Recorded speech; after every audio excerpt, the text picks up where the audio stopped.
নিজের হাতে পালং শাক চাষ করা।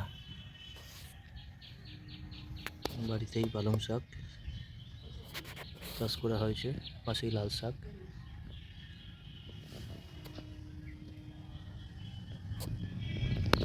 নিজের হাতে চাষ করা জিনিস খাওয়াই আলাদা, কোনো রকম জৈব রাসায়নিক। তার পাশেই আছে ধনেপাতা।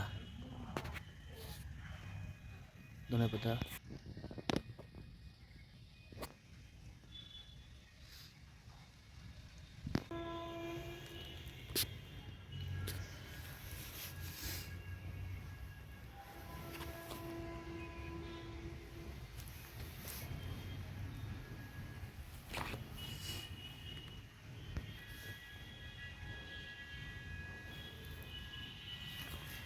এই কপিটার আলাদা কালার হয়, সবকটা যেমন দেখলেন হোয়াইট সাদা, এটা হবে একটু নীলচে কালার।